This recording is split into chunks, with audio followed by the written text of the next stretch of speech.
Now, we want to take a few steps back from budgeting for a baby to setting up an account for you and your partner. The millennial generation may be happy to walk down the aisle and say, I do, but research shows more and more are saying, I don't, when it comes to a joint account. Somebody help me understand the benefits of a separate account, because I don't get it. Don't look at me, I'm a joint accountant. Well, my parents have separate accounts, and they always have. And my parents are like 60s, right? Yeah. So not many 60-year-olds have that. And I think for them it was always just a practical thing. So my dad had a first marriage, and then he came into my mum's marriage and things. And yeah, they never have to discuss, oh, honey, I'm gonna buy some, clothes for the kids, or I'm gonna do this, because it's just their own money. And so, like, mum would pay for, clothes for me and my two sisters, and my dad would pay for the mortgage or the electricity. Okay, and so that kind of they worked. teamed up to say this is where our yeah. money, even though it's in these two accounts, this is where our money is going. Yeah. There was never a that's your money, that's my money thing, or? I mean, there was in a sense, because it is their money, but they were always willing to compromise and, talk about it. But again, like there was never any arguments over, but why did you spend that? Why did you spend that? There was more arguments of who's going to pay for this? But so I guess there's going to be arguments regardless of what you do.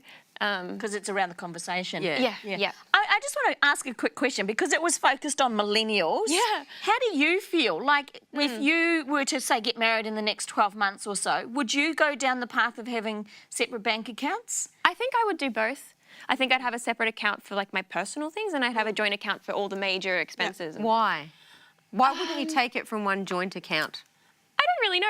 I'd always assumed that would be what I did, but I suppose just not having to explain, oh, I bought a dress for $100. You don't have to, like, justify all those little purchases. You just want to make for yourself. Yeah. Brenton and I, we keep when we got married, we kept our own personal accounts, but then as a couple, we had a joint savings account, an everyday saver account. And I think it just depends on the couple, whatever works for you and your dynamics. It wasn't to do with trust or anything like that. It was more about financial freedom, independence, still, I guess, holding on to, well, I'm making this amount of money, I'm going to do this. But we never discussed, like, well, that's mine. The way I see it, as long as his money's mine and mine is mine as well. I'm with you. Okay. Good. Let me pose this scenario to you. Your husband's working, you've got a stay-at-home mum looking after a young baby. What should they be doing? Because that's been similar to managing my experience. The money. That's what they should be doing. Managing the money. Look, to be quite honest, I struggled with that because I stayed at home until the boys were quite a lot older, quite a way into primary school, and I felt guilty spending money. Yes, because Not a problem for me. Look, I didn't. There's just a part of me that always felt like, not that it was his money, but that I was not necessarily contributing financially. But I was contributing as a person, but not financially. And because I've always been very financial myself, I did struggle with that. Did you feel like you had less value because of that? No. Okay. I wasn't contributing in a financial capacity, and I had always looked after myself, always contributed financially. So I did feel suddenly you were dependent. I was dependent. Yeah. I think it's so important as women in this day and age to keep some money aside for yourself. Well, there's like financial abuse. There's financial abuse, there's situations, and it's just smart. And in incidences where your husband's out of money, well, don't worry, babe, I got you. Yeah.